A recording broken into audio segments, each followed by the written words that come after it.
Tonight, Mr. Errol Flynn must decide if he will insure or risk everything on a question worth $30,000. And continuing her climb towards the big money, Mrs. Margo Riemann. And facing a question worth $20,000 on the Roaring Twenties, Mr. Nils Grenlin. On the show that offers the fabulous big prize of $100,000. The show called The Big Surprise. Presented by the Purex Corporation's family of products for your family. Wonderful new Beads O Bleach. Trend Detergent, the brand the smart girls buy. And new Blue Dutch Cleanser with exclusive Blue Magic action. And here's your $100,000 host, Mike Wallace. Good evening and welcome to The Big Surprise, the show with a $100,000 big prize. Jack Clark, who is our first big surprise star? Mike, it's Mrs. Margo Riemann of New York City.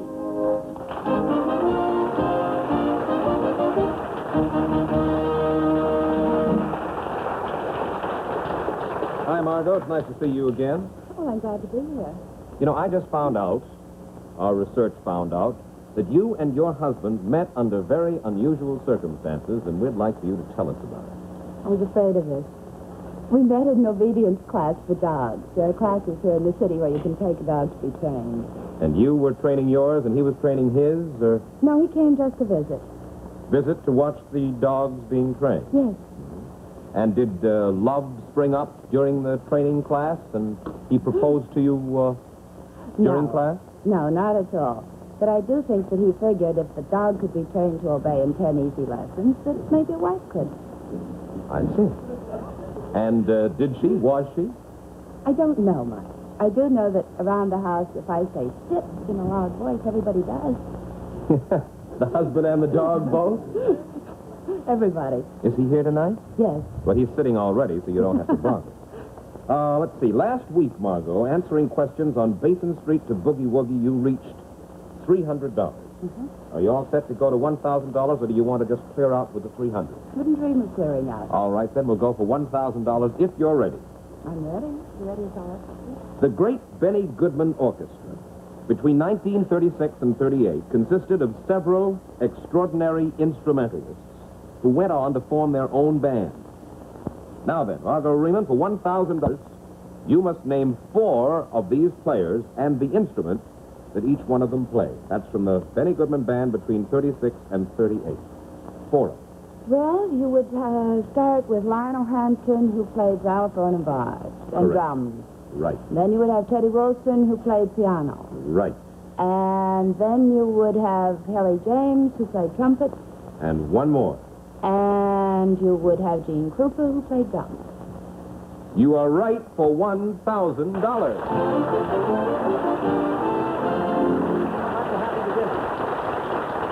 And now I tell you what, you decide if you're going to go on to $2,000. Meantime, gals, don't take it from me, take it from smart homemakers who know. New Blue Dutch is wonderful. Have you heard? Have you heard? Have you heard about New Blue Dutch? The first and only cleanser with Blue Magic action. Watch. New Blue Dutch turns sparkling blue the instant it touches water and starts its bleaching action. But the real magic is the way New Blue Dutch makes the greasiest pots and pans come clean so fast and easy. It cuts your scouring time in half. When the blue suds rinse away, so do grease and grime. And New Blue Dutch is speedy rinsing, never leaves grit behind. And it's gentle. It pampers you and your most expensive pots and pans. Give your cleaning that magic touch. Let the little Dutch girl go to work for you. Get New Blue Dutch, the first and only cleanser with Blue Magic action. It's new, it's blue, it's new, Blue Dutch. And it bleaches, too.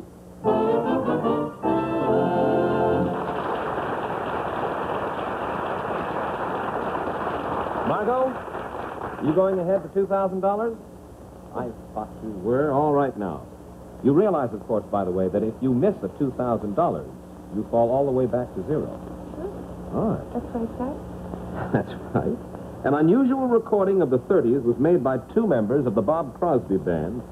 Listen to a bit of it right now, and then for $2,000, tell me, first, the name of the recording, and then the two jazz men who made it. Go.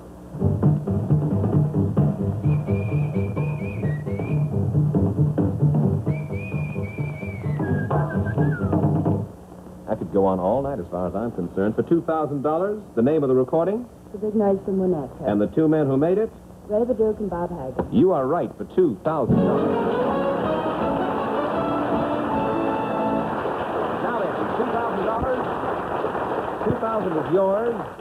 Would you insure $2,000? Go straight for $3,000 without protection. I'll go. Straight. Without protection? In that case, Mr. James Colvin of Encyclopedia Britannica, may I have the $3,000 question, if you please? Thank you, Jim. You know what happens here? The same formula. If you miss, back to boom. Of all of the jazz groups in any era, only two hit the high mark of popularity of being completely identifiable by their initials alone. For $3,000, first of all, the initials are O-D-J-B and N-O-R-K. You must identify them, and then the cornet player of each of these bands was considered the leader of the group. In each case, name that leader. We'll start with the first. O-D-J-B. Original Dixieland Jazz Band. N-O-R-K. New Orleans Rhythm Kings. The leader of the O-D-J-B Was Nick LaRocca. and of the N-O-R-K. Was Paul Mayers. You are right for $3,000.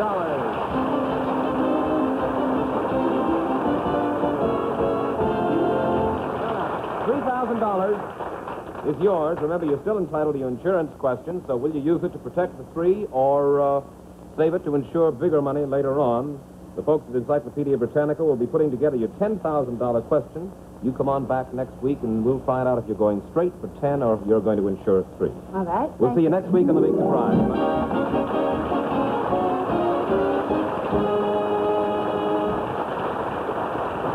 Such a nice and pretty girl, too. Jack Clark, who is our next big surprise star. Mike, it's movie actor and expert on ships and the sea, Mr. Errol Flynn.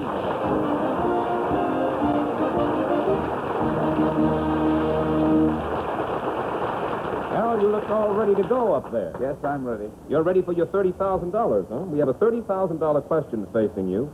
And up no to now... joke. What's that? This is no joke. No, indeed, it is not. Now, let's see. Let's spell it out the way it is. Michael. You have $20,000 right now. Yeah. And you can insure at $20,000, or you can go straight for $30,000 without protection, in which case, if you should miss, you would fall from $30,000 all the way back to zero. And before we consider that specifically, Errol, I understand that you were on a treasure hunt of a different kind last summer. Where'd you go and what'd you find? Mike, Yes, sir. you were just bringing up a subject of a lot of money. Yes. You know, this is a treasure hunt in itself. I know. That kind of money makes me, I don't know why I'm trembling, but I am. Yes. However, I have been on a treasure hunt, so to speak. And I have been down in Spain, you see, and took my small boy down. Sean. Small boy. Sean, are you listening? How old is Anyway, Sean? Sean's about 14, aren't you? Anyway, he said we ought to go diving, so we did find a bit of a treasure. It wasn't like a big surprise, of course, Mike, but it was pretty good. We found 2 ancient emperors.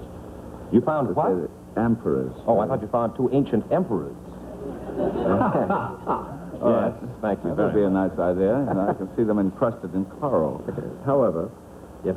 these are these emperors. They used to bring them in the Phoenician galleys from Spain. There was a brisk trade between the Phoenicians and so on. So we brought them museum pieces. They were very good. What are they, emperors?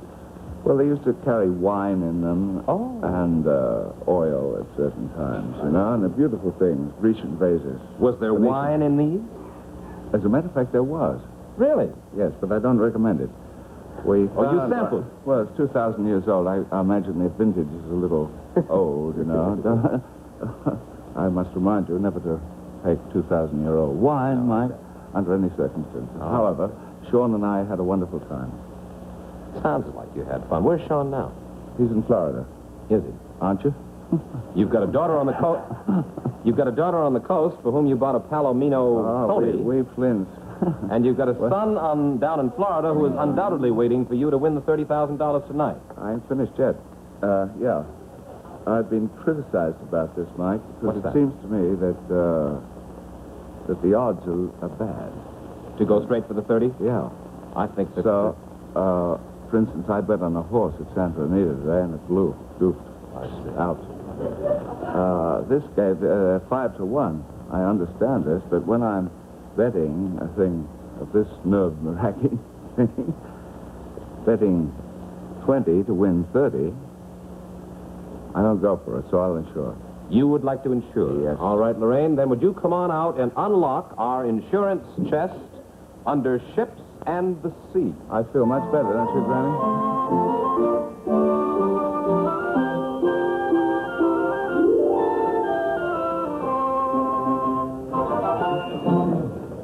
Well, now, Yes, Mike. here is your question. Don't make them tough. Not like last week. All you have to do is identify 4 words from a sailor's dictionary, and you insure $20,000. And here are the 4 words. Burgee, gimbals, luff, roadstead. Those are the 4. Tell us what they are, what they mean, and you have $20,000 for sure. We'll start with Burgee. Well, a burgee is a small pennant, isn't it? That is correct. Say no more. All right. Gimbals. Gimbals is not a store. It's a thing if you want to secure something at sea, for instance, and you don't want it to spill, for instance, like your drink or your rum, Yes. or something like this, especially it's used for a compass. That's very good, you know. Keep it steady. What's it made of? Well, it's made of brass or... You're right. Any... You're right. Okay. Luff. You stop me when I'm... I will indeed. L-U-F-F. Luff. Yes. Ah, well, that's luff. When you Luff. luff up... Yeah, when you luff up a ship, this is to say you spill the wind out of the sails so that you have more control of the vessel, and you put her right up to the wind. C'est ça? Right. Number 4, and you insure your $20,000 just by telling us what roadstead means. Ah. Well, in seagoing terms, a roadstead is like a sort of parking lot for cars, you know, except it's, you have to have it in front of a harbor or close to the shore so that you can park and not get a parking ticket, you know. You are right for $20,000, sir.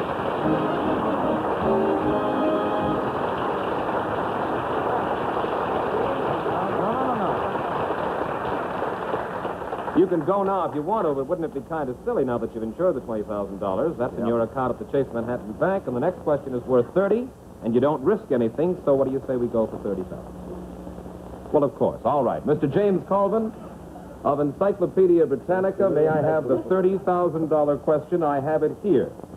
You understand what I mean? You're not risking anything. Right. All right. I like it. Are you all set? Mm-hmm. All right, then, Errol Flynn. Here we go with $30,000.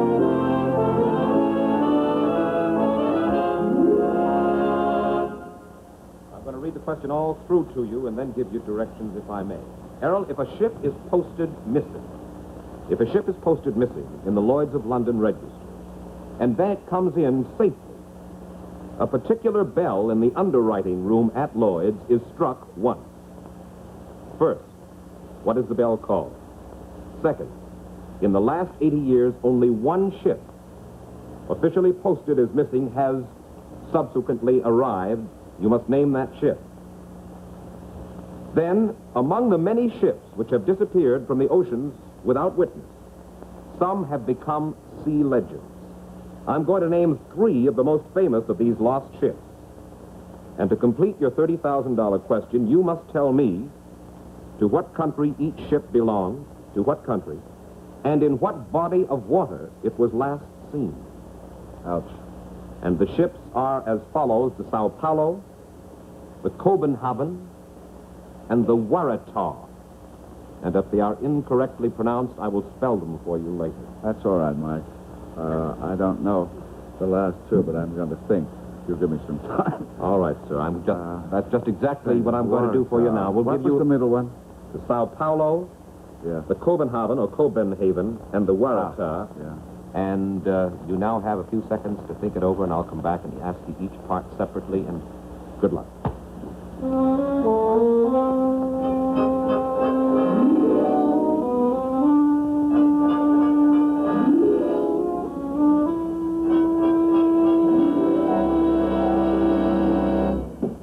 All right, Errol. Ship posted missing in the Lloyd's of London Register. It comes in safely. A particular bell in the underwriting room at Lloyd's is struck once. What is that bell called? I know that one. I think I know. Tyrone Power could probably tell you more about it than I can. Why? He made it with Zanuck in a picture, Lloyd's of London. Oh. Didn't he? I guess he did. Anyway, that's called the Lutine Bell. The Lutine bell is correct. And it was from a treasure ship. As I recall, the underwriters didn't get the gold, but they did get the bell. The bell. So they still ring it That when they is feel right. unhappy. In the last 80 years, just one ship officially posted as missing has subsequently arrived. Name the ship.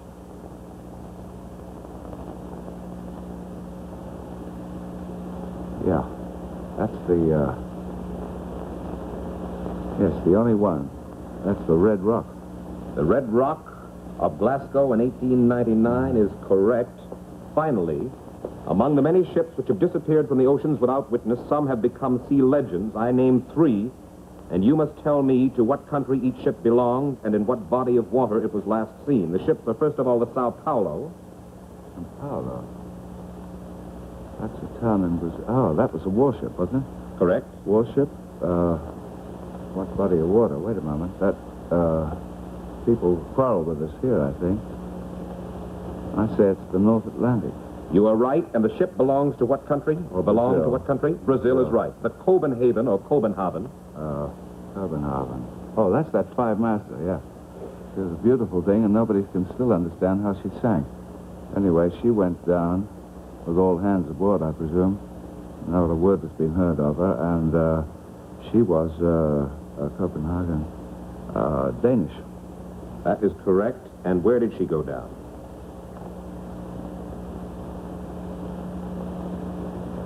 South Atlantic somewhere. Durban. That is correct. Yeah? South Atlantic. Finally, the Waratah. Waratah. What? That's an Australian name, and I think there was a British boat. It was either a warship or a merchantman. Belonged to Australia or England? Well, the Australians were with the English at that time, and that was definitely British. Let me put it that way. British is correct. Then for your $30,000, Errol, all you have to do is tell me where, in what body of water, the Waratah was last seen.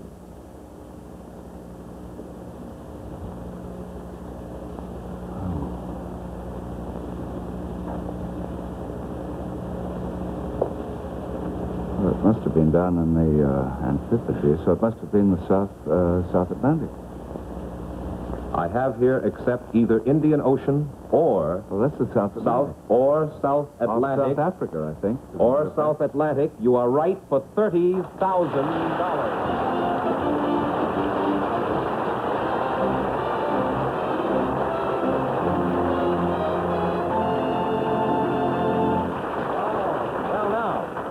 What happens now is that I don't say we, the folks at Encyclopedia Britannica put together a $100,000 question, and you decide next week what you're going to do. You come back and tell us if you're going ahead and try for the $100,000 question next Mike, week. what have we got to lose? Let's go. I'll see you next week on the Martini big money. surprise. Bye-bye.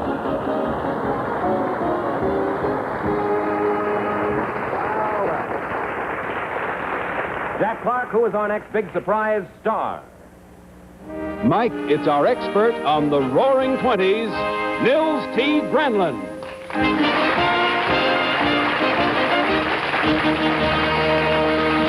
Mike, how are you? How are you, Granny? It's nice to see you. I want to talk to you at some length, but first of all, I know that you're going to be interested in this, too, because the time has come for us to meet a brand new friend, a first-class helper who wants to be at home with you. New bleach. New dry bleach. New Beadzo bleach. It whitens like liquid bleach. Gets clothes white. Real white. But new Beadzo bleach is safe. Absolutely safe. Never before a bleach like this. Easier for you, absolutely safe for your clothes. This new dry laundry bleach is full strength. It goes right after dirt, stains, and germs, actually whitens like liquid bleach. But what a wonderful difference. New Beadzo bleach is safe. It absolutely will not harm your clothes. The only thing that happens to your clothes is they come out soft and white. A wonderful white. So you try new Beadzo bleach. It whitens like liquid bleach. But remember, it's safe. Also available in a handy glass jar that sprinkles and pours. New Beadzo bleach.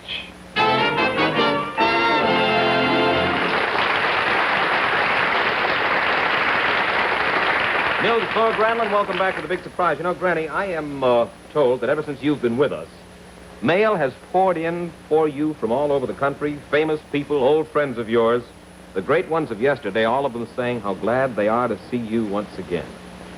I only regret it, Mike, that I can't stand here and look at them because they bring back all the letters and wires. I get vivid memories of glorious days of long gone by in showbiz. I'm even getting letters from some of my former chorus girls saying, my daughter is now 18 years old. I want her in your chorus. You know? Well, I imagine you get yourself a new chorus out at NTG's on the coast. Yeah. Granny, it's time for a decision, and it's a tough one. Because if you go over $20,000 tonight and you miss, you fall back to the $2,000 that you insured. If you quit right now, you keep $10,000. Have you made up your mind? You know, Mike, I came out here to New York from Hollywood under peculiar circumstances. I had no idea I'd ever meet a charming person like you. Or such wonderful people as we have on this show, with those feminine brains around me, which I've never used to before. I'm used to dealing with dimwits. But chorus girl dimwits. You get a lot of chorus girls in your new line that way, Mr. Grenlin. They know they're dimwits and they love it, Mike. Don't worry about it. Now, I came out here for 4 days as guest of the David McKay Company that publishes my book. I got to get this in. Blondes, Brunettes, and Bullets. Idea being to go on your show primarily at night, another show to exploit the book and let the people know what it's all about. Yeah. And here it is 4 weeks later, and I'm still here with one suitcase and one shirt. It is beginning to get a little frayed. Yes, here and there, you know. So I thought that I have to go for this reason. I must produce a show at the Hacienda Hotel in Las Vegas. Yes. A great, big, beautiful new hotel. Mr. Warren Bailey built it. I'm going to put on the biggest show in the history of Las Vegas in the finest hotel in the biggest state. And I came out here while waiting in between talking to you and finding some glorious girls. I see. Of course, none of them is lovely little Lorraine Rogers on your show. I agree with you. She certainly is. But I gather what all this is leading up to is that you are going to take the $10,000 and go out to Las Vegas. I'm going to take the $10,000 and go back to Hollywood. Then produce the show for Las Vegas. I'm going to stop off, I believe, with Bob O'Donnell in Dallas, Texas, get some more girls, and go back to Hollywood. I guess. And take a look at the sun. Well, then, Lorraine, would you come out here with the nice gentleman's bank book that has $10,000 in it, as you see, the deposit made in the Chase Manhattan Bank, New York, $10,000, Nils Grenlin. You see Mr. Hurd tomorrow, pick up the 10, and off you go. And, Granny, it's been a pleasure to meet you. I've heard so much about you through the years, and it's a pleasure to have met you and, in a sense, worked with you.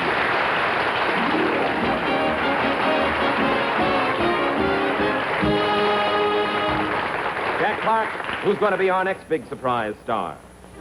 Mike, introducing Mr. Ed Strangler Lewis of Tulsa, Oklahoma.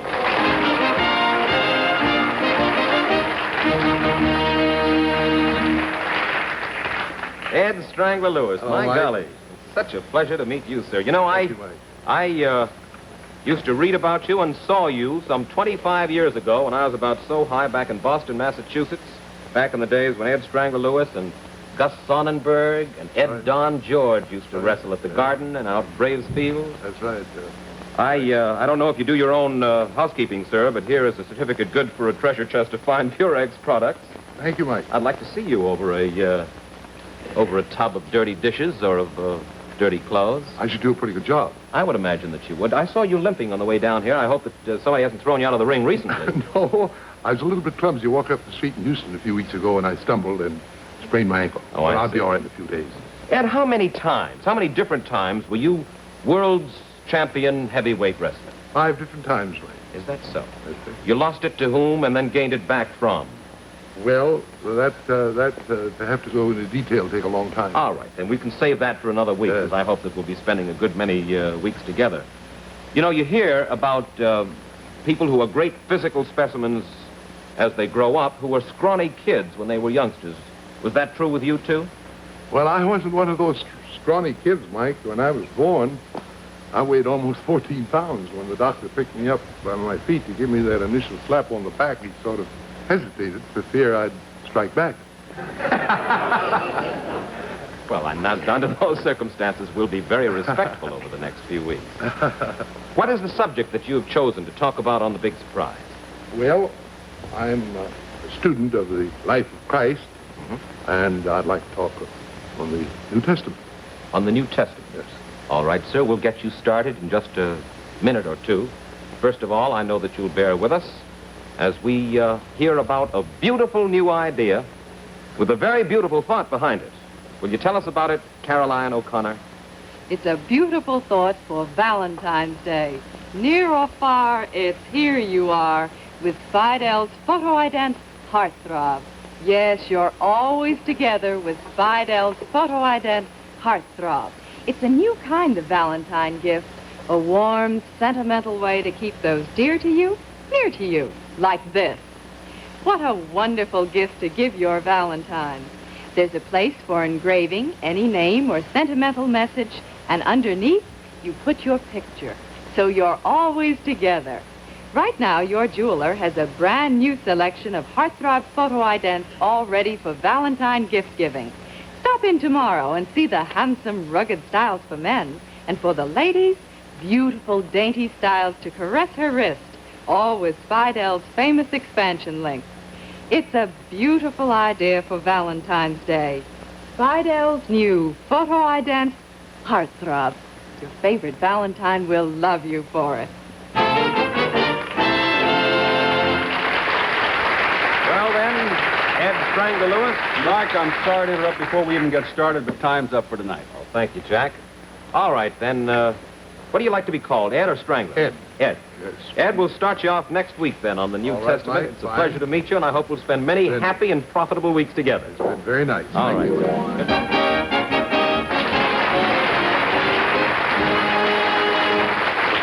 The Big Surprise will be brought to you by Spidel. This week it was presented by the Purex Corporation, makers of Beadzo Bleach. Be sure to join us next week when Errol Flynn on Ships from the Sea is going to tell us if he'll try for the $100,000 question. And Margo Riemann must decide if she's going to try for $10,000. And just getting underway, Ed Strangler Lewis. See them, all of them, and others too, next week on The Big Surprise. Good night. Transportation arrangements for contestants are made to American Airlines, the nation's leading airline. American Airlines, the choice of experienced travelers everywhere for speed, luxury, and dependability. If you'd like to be a contestant and try for that $100,000 account at the Chase Manhattan Bank, write us about yourself and enclose a snapshot which cannot be returned. Write to The Big Surprise, box number 505, Radio City Station, New York, 19, New York. Gowns by Sylvan Ridge.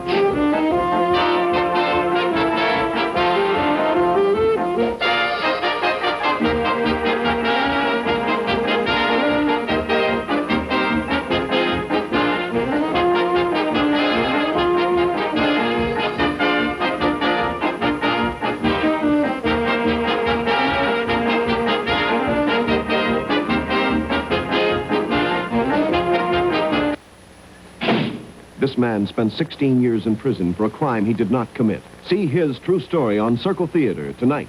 On NBC television.